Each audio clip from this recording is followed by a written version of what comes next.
Oi pessoal! Se você treina, já deve ter se questionado o que você deve comer antes, quanto tempo antes, até realmente se você precisa comer alguma coisa antes.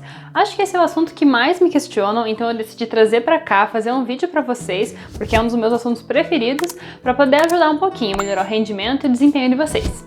Antes de te dizer o que comer antes de uma atividade física, você precisa pensar quanto tempo de intervalo você tem entre o que você comeu e o começo da atividade física, porque quando a gente come um alimento, demora um tempo para ele realmente virar uma energia disponível.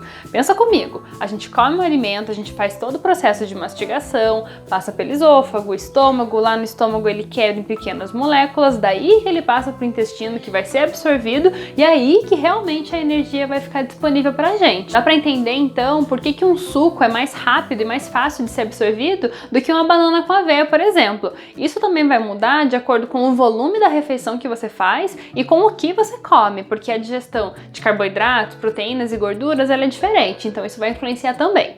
Outro detalhe importante de entender desse processo todo de digestão é que quanto mais difícil for a digestão, mais fluxo de sangue vai para a região do estômago e do intestino. Então pensa comigo, se você for lá fazer um treino de corrida, por exemplo, que a gente mobiliza principalmente a região de pernas, de membros inferiores, o fluxo de sangue tem que ir para lá, porque tem que ir oxigênio, tem que ir nutrientes para o exercício ser bem feito. Só que o teu intestino tá lá, tentando digerir aquele café da manhã de rei que você fez. E o teu corpo começa a ficar confuso. É pro fluxo de sangue pra onde? É pra ir pra perna, pro intestino, pra ir pra perna, pro intestino. O que teu corpo vai fazer?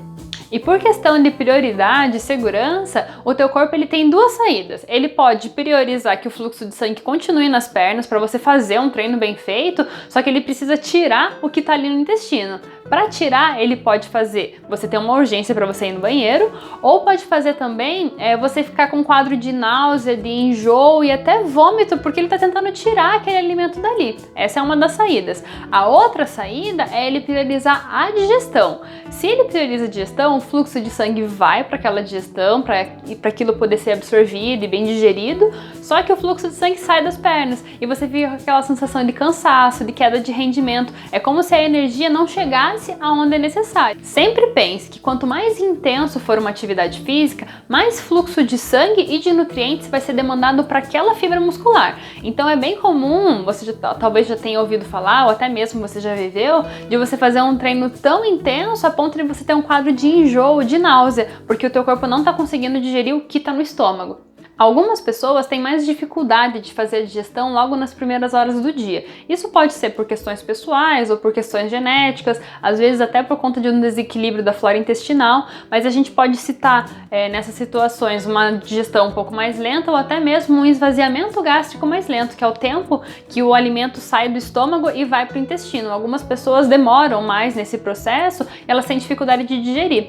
Então, se essa pessoa ela acorda muito cedo para fazer atividade física, ela se encaixa nesse perfil de ter dificuldade, às vezes insistir em ela comer alguma coisa pode trazer mais prejuízo, porque eu vou colocar o corpo dela naquela briga de ter que fazer digestão ou ter que priorizar o fluxo de sangue para o exercício físico. Então, o treinamento em jejum é uma opção. Calma, eu disse que é uma opção, mas não é para todo mundo. Isso é possível porque a gente tem estoques de energia no nosso corpo e eles se armazenam de maneiras diferentes. O estoque mais fácil de ser acessado é o de carboidratos, que ele é armazenado no nosso corpo em forma de glicogênio e a gente tem no fígado e em todas as nossas fibras musculares. A gente tem também estoque de gordura, que está distribuído no corpo inteiro, e a gente tem também, em situações extremas, a possibilidade de usar nossa massa muscular também. Se você não tem quadro de tontura, fraqueza no treino, você percebe que seu rendimento está indo muito bem, você está conseguindo evoluir nas cargas, nas repetições, se você percebe que todo o planejamento traçado pelo seu treinador está respondendo muito bem, a tua evolução tá boa, o teu treino não for tão intenso, nem tão longo, é bem possível que você consiga acessar essas reservas de energia de uma maneira bastante eficiente, mas não é todo mundo que é assim. Algumas pessoas precisam de um empurrãozinho, nem que seja com uma quantidade pequena de alimento. Se você precisa desse empurrãozinho, uma dica que eu te dou para aquelas pessoas que acordam, comem e já vão treinar é o suco de uva integral.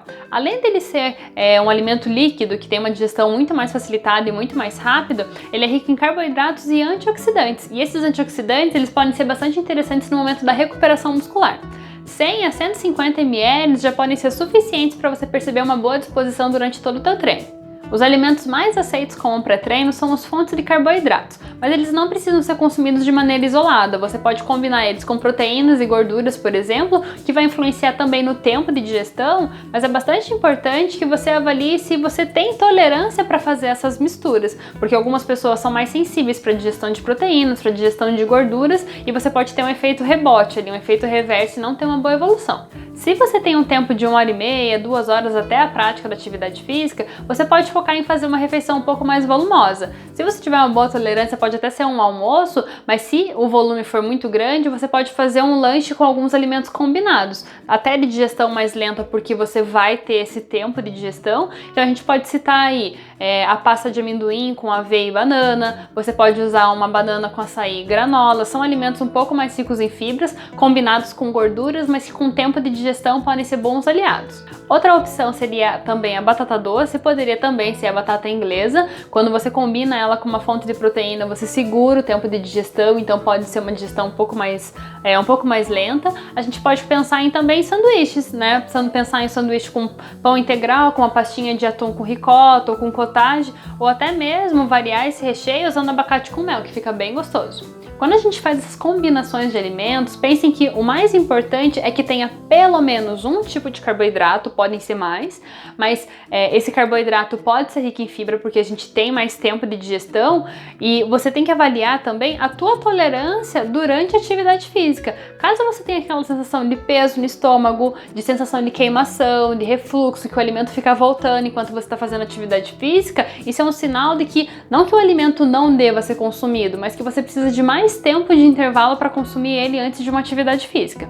Caso você coma e 20, 30 minutos depois já tem que estar pronto fazendo atividade física, a gente tem que pensar em alimentos de digestão um pouco mais rápida. Daí as fibras podem não ser tão bem toleradas. É comum as pessoas terem receio de consumir carboidratos de digestão mais rápida antes da atividade física por conta do que a gente chama de hipoglicemia de rebote, que é quando a gente consome um alimento de digestão muito rápida, esse alimento entra muito rápido no sangue, gera uma produção grande de insulina e logo na sequência a gente tem uma queda muito grande da glicemia, podendo gerar tontura, fraqueza e até queda de rendimento. Mas hoje a gente já sabe que isso não acontece com todas as pessoas, a regulação da nossa insulina em atividade física não é a mesma do que quando a gente está em repouso, e a gente também pode pensar em combinações, exatamente para a gente não ter esse pico de liberação de insulina, não ter essa digestão tão rápida e tão imediata. Por exemplo, quando a gente come um pãozinho antes da atividade física combinado com um pouco de pasta de amendoim, a gente vai ter uma digestão desse carboidrato de uma maneira muito mais lenta do que se a gente consumisse esse pão de maneira isolada. Outras combinações que podem te dar bastante energia como um pré-treino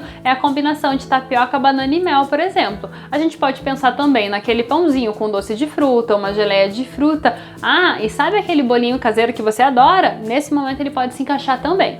É comum as pessoas adicionarem fruta com aveia nesse horário. Uma dica que eu te dou é você priorizar a farinha de aveia, porque quanto mais processada, mais fácil vai ser a digestão, e você fazer um teste e avaliar se você não vai ter aquele desconforto, aquele peso no estômago, aquela sensação de refluxo. Se você tolerar bem, ela com certeza vai manter a energia durante todo o teu treino de uma maneira perfeita. E caso você prefira uma refeição mais líquida, você pode complementar essas combinações com um suco natural ou um suco integral, por exemplo. Outro detalhe é que treinos mais intensos e mais longos, eles demandam mais energia do nosso corpo. Quando a gente pensa em um treino de 50 minutos, 1 hora, aquela reserva que a gente tem, ela dá conta de tudo. A gente não precisa se preocupar em repor essa quantidade de carboidratos, de energia durante a atividade física. Caso o seu treino seja mais longo do que isso, talvez seja interessante planejar uma reposição dessa energia, só que isso já é assunto para um outro vídeo. O que é uma certeza bem conhecida é que quando nossos estoques de glicogênio estão muito baixos, a gente tem uma tendência a ter queda de rendimento esportivo. Então não é só o que a gente come antes do treino, mas também toda a rotina alimentar, porque é essa rotina que vai ajudar a estabelecer aqueles estoques de energia bem estruturados ou não. Resumindo, primeiro, você precisa saber quanto tempo vai durar o teu treino. Segundo, você precisa saber quanto tempo de intervalo você vai ter entre o horário que você come e o começo da prática da atividade física. Sabendo esses dois detalhes, você consegue saber se você precisa escolher alimentos de digestão mais rápida ou de digestão um pouco mais lenta. Espero que essas dicas tenham sido úteis, que ajudem a dar uma força no teu treinamento. Caso o seu pré-treino seja diferente de tudo que eu escrevi aqui, escreve nos comentários para mim, que eu tô curiosa de saber. E se você gostou, não esquece de curtir e se inscrever no canal. Um beijo e até a próxima!